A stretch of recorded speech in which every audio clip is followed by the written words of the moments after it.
crazy witch! I could make you rich! Witches are very rarely portrayed with virtue in the media. Whether it be a book, a game, or a television show, these female spellcasters seem to be typecasted based solely on their beliefs alone. Timeless classics such as The Wizard of Oz both made the witch character the villain and painted her skin green. Not only is this racially insensitive and a million times worse than blackface for reasons that are super friggin' obvious, but it normalized the mistreatment of witches on a global scale. The Japanese cartoon Soul Eater took it a step further and set the show's premise around the idea of witch-based genocide. But my least favorite portrayal is Sabrina the Teenage Witch, because that girl is shit waifu material. It wasn't until December of 2004 when WarioWare touched the hearts of millions with the adventation of Ashley, the young witch in training. Comparatively to other characters in this trope of witchcraft, Ashley is depicted as much more human, which gives the player a chance to become sympathetic towards her.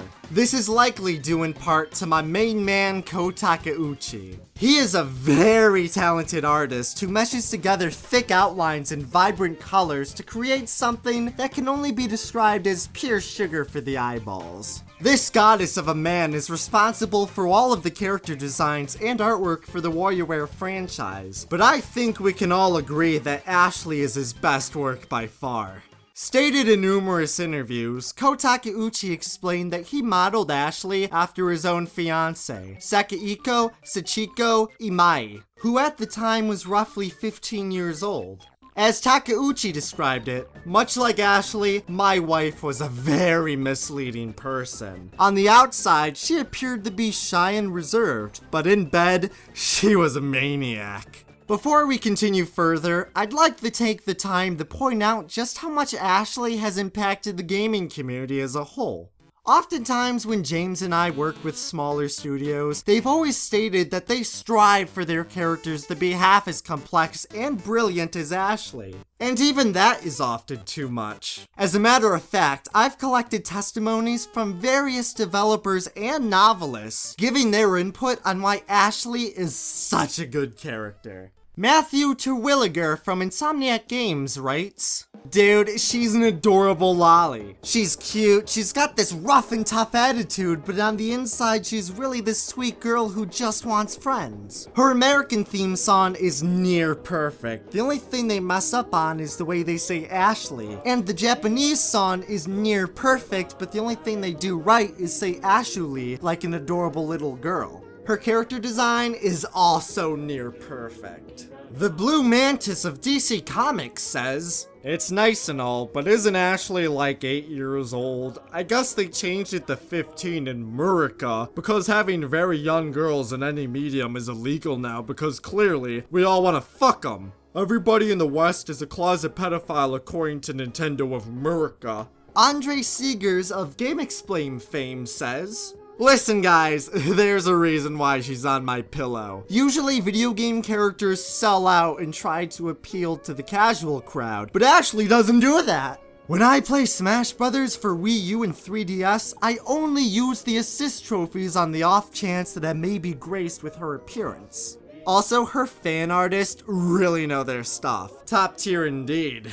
Other than her appearance in WarioWare, most gamers know Ashley thanks to her theme song, which has appeared in every Smash Brothers game starting with Brawl. While people like the tune well enough, most, if not all, fail to grasp the true meaning behind this musical piece. Her theme song is actually quite misleading. The rendition of it in Smash Bros. Brawl, 3DS, and Wii U makes it come off as catchy and fun, but underneath the joyous exterior lies some legitimate cruelness towards Ashley. If we remove all of the lyrics that Ashley sings herself, the vocals sound something more like this. "Who's the girl next door living in the haunted mansion? She knows the darkest spells and she brews the meanest potion. Don't let yourself be fooled by her innocent demeanor. She doesn't play with dolls and she never combs her hair. She can rule the world and still finish all her homework. Ashley, you better watch your step or she'll cast a spell on you. Who's the girl next door living in the haunted mansion? Just remember this when you see her on the street.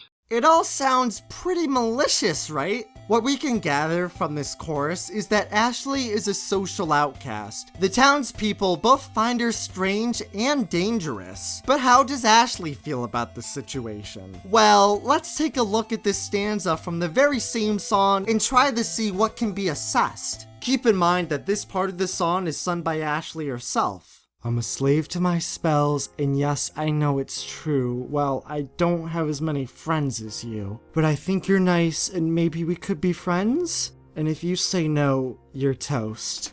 What I believe this part of the song infers is that Ashley is a loner against her own accord. She is a slave to her spells because her life is controlled by her witch ancestry. She is unable to deny the fact that she is a witch and thus unable to dispute the claims made about her. But even so, she still desires to have friends of her own, even if she is shy going about it. Considering how she threatened the hypothetical peer to not deny her request, I think it's fair to assume that she has a fear of rejection, which isn't uncommon for those with low self-esteem. There is an additional stanza placed into the song that gives an even deeper window into Ashley as a character. The lyrics go as followed. Eye of newt, I cast a hex on you. Grandma's wig, this will make you big. Kitten spit, soon your pants won't fit. Pantalonus giganticus. Oh no, not again. I think it would be best if I dissected each line individually before piecing them together, just because of the sheer amount of information I'm dealing with. Eye of Newt is actually written down as Eye of Noose, but is mispronounced because of her young age. This line refers to her desire to end it all and escape the judgment of the townsfolk. Although the next line, I'll cast a hex on you, displays the side of her who is unwilling to quit on life and accept that she was born as a witch, hence specifically using the word hex.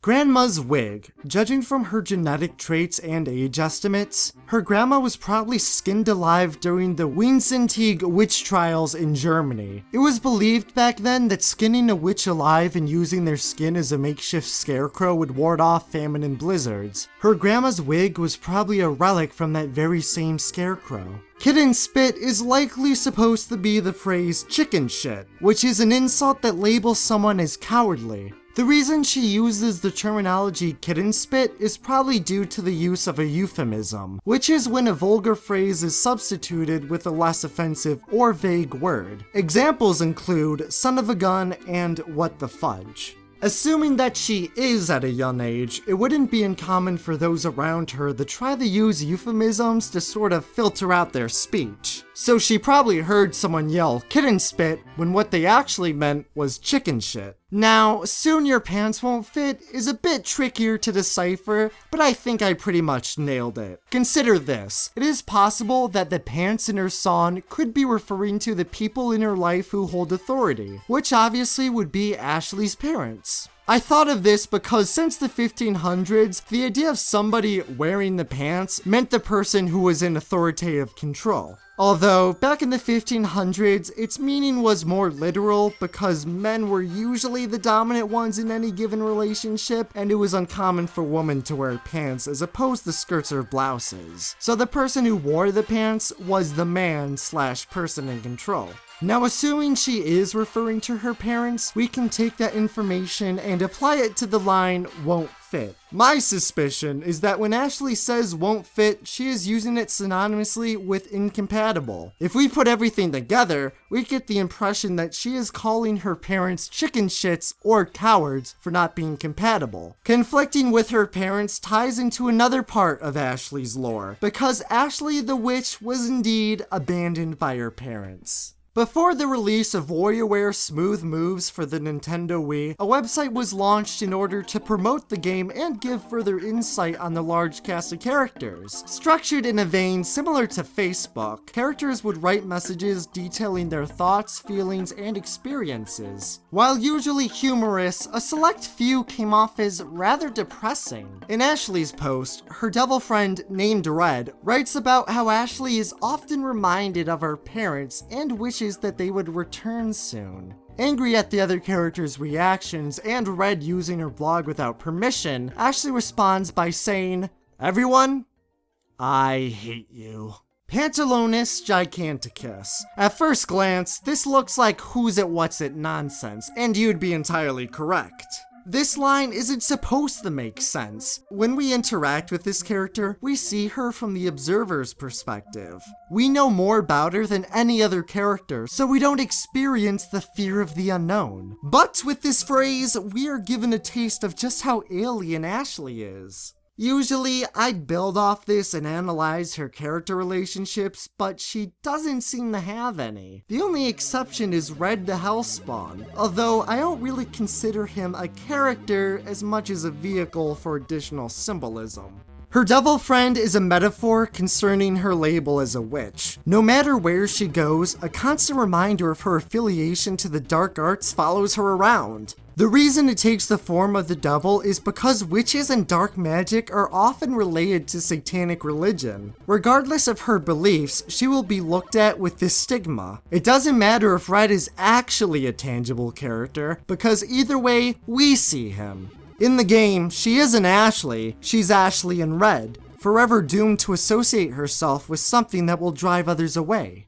Ashley is a constant reminder that labels hurt our perception of others and the mentality of others. We shouldn't see a single person as part of a group or an extension of their heritage. We should see each person as a unique individual with something to offer in this world. This goes beyond simple prejudice. It's about breaking out of the mold and overcoming the easy yet limiting way we judge others. I'd like to thank Ashley for unearthing this universal knowledge and acting as a current-day messiah. This is why Ashley is an underrated character. At best, most characters will only change the way that you view them, and them alone. But Ashley, she changes the way we view all characters. Oh, and I totally tapped that.